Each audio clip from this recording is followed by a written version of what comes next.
तो welcome back दोस्तों, मैं नीरज स्वागत करता हूं आपका डीएनडी क्लासेस में। और इस वीडियो में हम कैश बुक चैप्टर का क्वेश्चन नंबर 7 करने वाले हैं, जो कि टीएस ग्रेवाल बुक से लिया है मैंने। तो देखते हैं क्या कुछ इस क्वेश्चन के अंदर है और उसको सॉल्व करते हैं।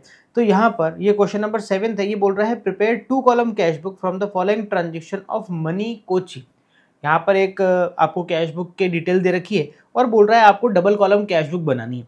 तो डबल कॉलम कैश बुक का परफॉर्मा जैसा कि आपके सामने है, यहाँ पर कैश का कॉलम है और बैंक का कॉलम है, यही कहलाता है डबल कॉलम। अब आपको करना क्या है, बस हम ट्रांजेक्शन पढ़ते हैं और इसकी एंट्री करते जाते हैं। तो यहाँ पर देखो, और हाँ ध्यान तो है ना आप लोगों को, ये वाली साइड कौन सी है, रिसीव्ड साइड, और ये वाली साइड कौन सी है, पेमेंट साइड। बस इतनी सी बात ध्यान रखना कैश बुक के अंदर, इसके सिवा कुछ ध्यान रखने की जरूरत नहीं है, बड़ी आसानी से होता जाएगा क्वेश्चन, ठीक है ना। चलो फटाफट से फर्स्ट मार्च देखते हैं। यहाँ पर फर्स्ट मार्च को इसने कैश इन हैंड दे रखा है और कैश एट बैंक दे रखा है, इसका मतलब इसने ओपनिंग बैलेंस दे रखा है यहाँ पर।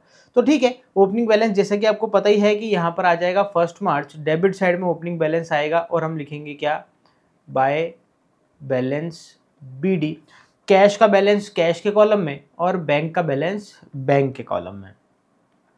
चलिए जी आगे बढ़ते हैं। आगे 3 मार्च को ये बोल रहा है purchase goods for cash 6720, received cash discount of 220।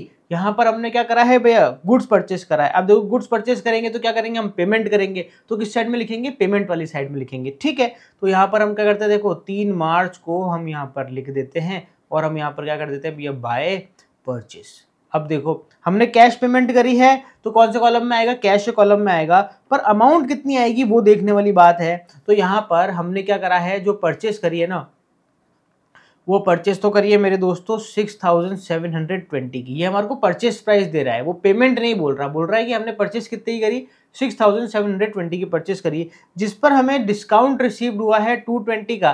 तो हम डिस्काउंट क्या कर देंगे, इसमें से माइनस कर देंगे। तो यहाँ पर अभी आ जाएगा मेरे दोस्तों 6500 रुपये हमारी क्या कहलाएगी, यहाँ पर एक्चुअल पेमेंट जो हमने करी है परचेस पर, वो एक्चुअल पेमेंट हमने कितनी करी है, 6500। अब क्योंकि ये कैश बुक है तो ये सिर्फ कैश देखती है कि हमने कैश कितना पे करा, तो हमने तो कैश तो कितना पे करा, 6500 ही पे करा। तो हम यहाँ पर कितना लिखेंगे भैया, 6500 लिख देंगे और बैंक में लगा देंगे डैश, बात खत्म।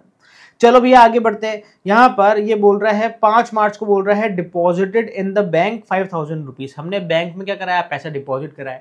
अब जैसा कि आपको पता है कि जो बैंक में जब हम पैसा डिपॉजिट कराते हैं और बैंक से पैसा विड्रॉ करते हैं फॉर ऑफिस यूज, तो उसकी कौन सी एंट्री होती है, कॉन्ट्रा एंट्री होती है। तो यहाँ पर ये डिपॉजिट कराने की भी क्या एंट्री होगी, कॉन्ट्रा एंट्री होगी। कॉन्ट्रा एंट्री होगी मतलब दोनों साइड में आएगा। तो यहाँ पर आ जाएगा भैया 5 मार्च, यहाँ हम क्या लिख देंगे भैया, बाय बैंक, और यहाँ पर क्या लिख देंगे भैया, टू कैश। देखो एक छोटी सी गड़बड़ हो गई, हमने यहाँ पर बाय लिख दिया, बाय नहीं आएगा, यहाँ पर आएगा भैया 2। चलो हमने यहाँ पर 2 कैश लिख दिया। अब इसके सामने हम कॉन्ट्रा लिख देते हैं, इसके सामने भी कॉन्ट्रा लिख देते हैं। अब जहाँ कैश लिखा है वहाँ तो हम अमाउंट लिखेंगे किस कॉलम में, बैंक वाले कॉलम में। कितनी अमाउंट है, 5000 रुपये। और जहाँ हमने यहाँ बैंक लिखा है बाई साइड में, यहाँ हम कैश के कॉलम में लिखेंगे अमाउंट कितना, 5000 रुपये। बिल्कुल ऐसे क्रॉस में ही आएगी हमेशा, ठीक है। इधर भी डेट डाल देते हैं। चलो भैया आगे 7 तारीख को बोल रहा है कैश सेल्स 10,000 रुपीज। हमने क्या करा भैया, सेल्स कराया, ठीक है। सेल्स कराया तो अमाउंट का होगा, रिसीव होगा, तो किस साइड में लिखेंगे, रिसीव्ड साइड में। और यहाँ लिख देंगे भैया सेल्स, और हमने बदले में कैश मिला है तो हम कितना लिख देंगे, 10,000 कैश के कॉलम में, बैंक में डैश लगा देंगे।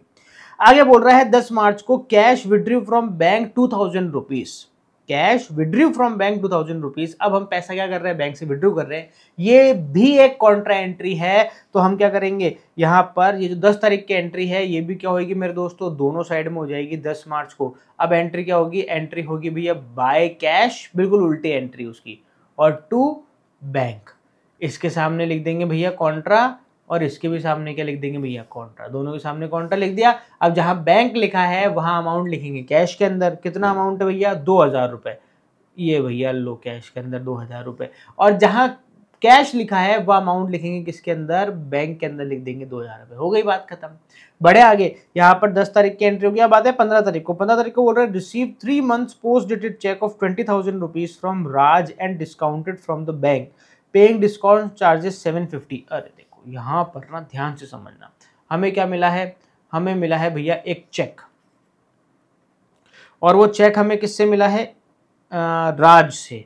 राज से हमें ये चेक मिला है, पर ये पोस्ट डेटेड चेक है। पोस्ट डेटेड चेक का मतलब है जिस दिन ये चेक मिला है, चेक के ऊपर हम, चेक हमारा ऐसा होता है उसके ऊपर हम यहाँ क्या डालते हैं भैया, डेट डालते हैं ना, ऊपर डेट का कॉलम होता है। तो जिस दिन हमें उसने चेक दिया है उसने क्या करा, उस दिन की डेट नहीं डाली, उसने फ्यूचर आगे के किसी दिन की डेट डाल दी। मान लो उसने 10 दिन बाद की डेट डाल दी उसके ऊपर, तो मेरे दोस्तों ये चेक एक्टिवेट कब होगा, ये चेक एक्टिवेट ही तब होगा जब वो डेट आएगी जो डेट हमने यहाँ पर डाली है। मान लो आज 5 तारीख है और मैं इस पे 15 तारीख डाल देता हूँ, तो 15 तारीख पहले ये चेक किसी काम का नहीं है, ये चेक एक्टिवेट ही कब होगा, 15 तारीख से होगा। तो इसे कहलाता है क्या, पोस्ट डेटेड चेक। अब पोस्ट डेटेड चेक हम बैंक में क्या करा सकते हैं भैया, डिस्काउंट करा सकते हैं, डिपॉजिट तो नहीं करा सकते, डिस्काउंट करा सकते हैं। डिस्काउंट कराने का मतलब क्या होता है, हम बैंक को ये चेक देंगे, हम बैंक को बोलेंगे कि यार देखो उसमें डेट तो आगे की डली हुई है, तो पेमेंट तो इसकी हो नहीं सकती अभी, पर मुझे पैसे की आज बहुत जरूरत है, तो आप क्या करो, ये चेक रख लो और जो डेट इस पे लिखी हुई है उस दिन आप क्या करना, अगले के बैंक अकाउंट से पैसा काट के और आप रख लेना, अभी आप मुझे पैसा दे दो, इस चेक में जितनी अमाउंट लिखी हुई है उतना। तो बैंक इसको बोलते हैं डिस्काउंट फैसिलिटी, ये बैंक देता है अपने प्रीमियम कस्टमर्स को देता है। अब देखो ऐसा है कि बैंक भैया दानवीर तो है नहीं, या बैंक फोकट वहां समाज सेवा करने के लिए तो बैठा नहीं है, तो बैंक बोलता है ठीक है आप एक काम करो, आपका ये जो चेक था ना, ये चेक कितने का था, 20,000 रुपए का आपका चेक था, मैं इसमें से क्या कर लेता हूँ, 750 रुपए मेरे डिस्काउंट चार्जेस काट लेता हूँ, बाकी के बचे हुए 19,150 रुपए में क्या करता हूँ, आपके बैंक अकाउंट में डाल देता हूँ। ठीक है ना, वो क्या करेगा, आपके बैंक अकाउंट में इसकी पेमेंट डाल देगा। मैं एक बार माइनस करके देख लेता हूँ सही लिखा है कि नहीं लिखा है अपने, 19,250 आएगा, 150 नहीं आएगा। ठीक है, 19,250 क्या कर देगा बैंक, हमारे बैंक अकाउंट में क्या कर देगा, डाल देगा। ठीक है मेरे दोस्तों, तो अब हम क्या करेंगे, रिसीप्ट साइड में लिखेंगे इसको, क्या करेंगे, टू डिस्काउंटेड चेक। ठीक है, और या फिर आप इसके अंदर एक काम करो, इसको ऐसे भी लिख सकते हो आप, हमने ये चेक किससे लिया, राज से लिया ना, तो हम क्या कर देते हैं, यहाँ पर लिख देते हैं टू राज, और यहाँ पर क्या कर देते हैं, डिस्काउंटेड लिख देते हैं इसके आगे। ठीक है, जगह कम है ना इसलिए छोटा छोटा लिखना पड़ता है, और ज़्यादा छोटा लिखेंगे तो आप लोगों को नहीं दिखेगा, तो बड़ा बैलेंस बनाना पड़ता है, डिस्काउंटेड। ठीक है, और अमाउंट का लिख देंगे, इसकी डेट लिख देते हैं पहले तो 15 तारीख, इसकी अमाउंट हम लिखेंगे भैया बैंक के अंदर, क्योंकि बैंक कभी आपको कैश नहीं देगा, बैंक आपके बैंक अकाउंट में डाल देगा, फिर आपकी जब इच्छा हो जब आप निकाल लो, कोई दिक्कत नहीं है। तो देखो यहाँ पर आ जाएगा 19,250। ठीक है, हो गया। अब बढ़ते भैया आगे, 18 तारीख को, received cheque from Deepak for 5,000 rupees, not bank allowed discount 200 rupees. हमारे को एक चेक मिला है 18 तारीख को दीपक से, और आगे इसने ब्रैकेट में लिखा है नॉट बैंक, इसका मतलब हमने उसको बैंक में डिपॉजिट नहीं कराया। जब भी हमें कोई चेक मिलता है और हम उसे डिपॉजिट नहीं कराते बैंक के अंदर, तो वो कैश बुक के अंदर नहीं आएगा। वो कैश बुक में तब तक नहीं आएगा जब तक हम उसको डिपॉजिट नहीं कराते। जिस दिन हमें उसको डिपॉजिट कराएंगे उस दिन वो कैश बुक में आ जाएगा। तो भैया फिर ये एंट्री जाएगी कहाँ पे, ये एंट्री हम लिखेंगे भैया बाहर। इसकी जनरल एंट्री नीचे हम नोट बनाएंगे और नोट में जनरल एंट्री लिखेंगे। इसकी कौन सी तारीख वाली एंट्री लिखेंगे, ये हो रहा आपके 20 मार्च वाली एंट्री। 20 मार्च वाली एंट्री आएगी आपकी बाहर। और क्या एंट्री आएगी, हमें चेक मिला है, चेक रिसीव करा है ना हमने, तो हम लिखेंगे भैया cheque in hand account debit, और बदले में हमने उसको डिस्काउंट भी दिया है, तो डिस्काउंट हमारे लिए लॉस है, तो हम यहाँ पर लिखेंगे discount allowed account debit to, भैया किससे, दीपक से मिलाना, लिख देंगे भैया टू यहाँ पर दीपक।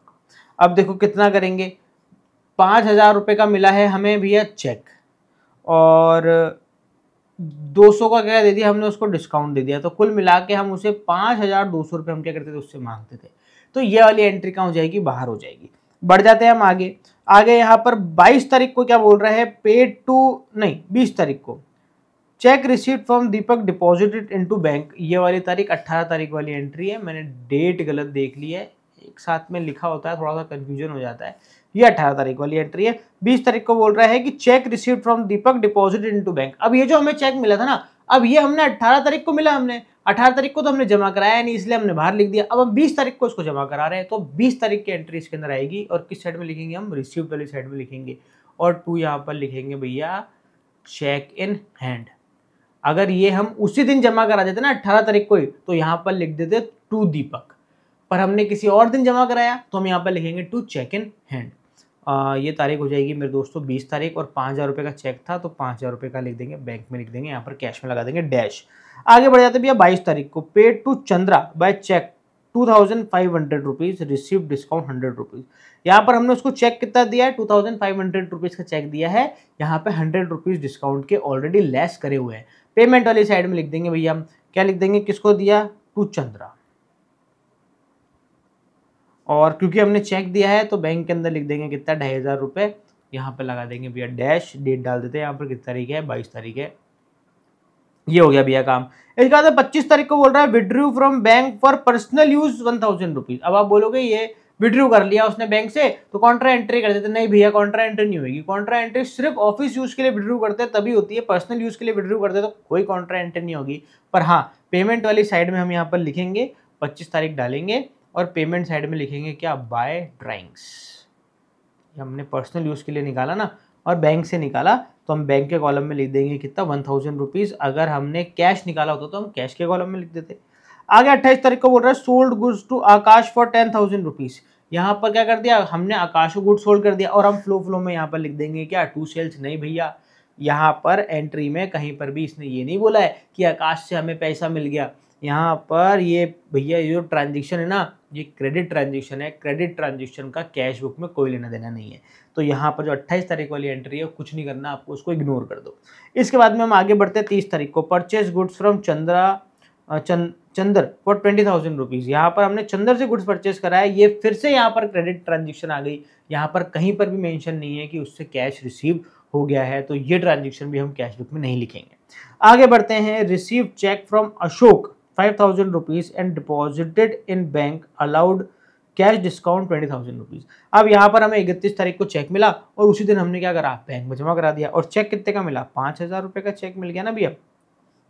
ठीक है, तो यहाँ पर हम क्या करते हैं, देखो डेट डाल देंगे यहाँ पर 31 मार्च, और यहाँ पर क्या लिख देंगे, टू अशोक। देखो अगर हमें सेम डे किसी से चेक मिला और सेम डे ही हमने बैंक में डिपॉजिट करा दिया तो यहाँ पर हम टू उसका नाम लिखेंगे, और अगर हमने किसी और दिन जमा कराया होगा तो क्या लिखेंगे, टू चेक इन एंड, जैसे हमने 20 तारीख वाली एंट्री में करा था। ठीक है, और बैंक में लिख देंगे कितना मेरे दोस्तों, 5,000 रुपये। अब देखो यहाँ पर आपकी सारी की सारी ट्रांजेक्शन क्या हो गई है मेरे दोस्तों, खत्म हो गई है। अब हम क्या करते हैं, फटाफट से क्या करते हैं, इसका बैलेंस निकाल लेते हैं। चलो यार आओ इसका बैलेंस निकालें। तो बैलेंस निकालने के लिए हमारे को क्या लगानी पड़ेगी, टोटल लगानी पड़ेगी। तो सबसे पहले हम टोटल लगा लेते हैं, कौन सी साइड की, डेबिट वाली साइड की टोटल लगा लेते हैं कैश की। तो कितना है मेरे दोस्तों, 15,000, 10,000, 25,000, 26, 27,000। तो यहाँ पर 27,000 रुपये है, वो आ रही है भैया यहाँ पर टोटल। ये आ गया भैया 27,000 रुपये है टोटल।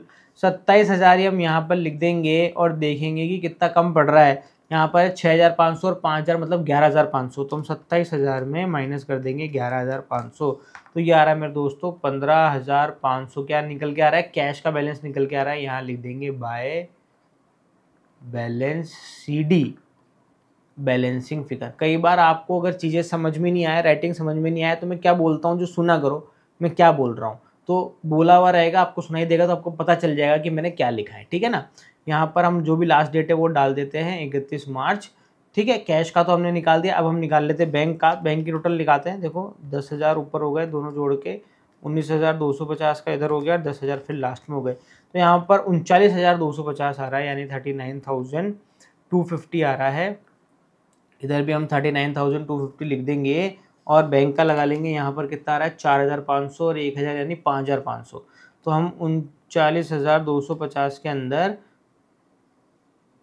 5,500 माइनस कर देते हैं तो आ जाएगा 33,750। तो 33,750 आंसर आ रहा है, मतलब बैलेंस आ रहा है किसका, बैंक का। और इसी के साथ में आपका ये क्वेश्चन भी क्या हो जाता है, खत्म हो जाता है। 7th question TS Grewal book का।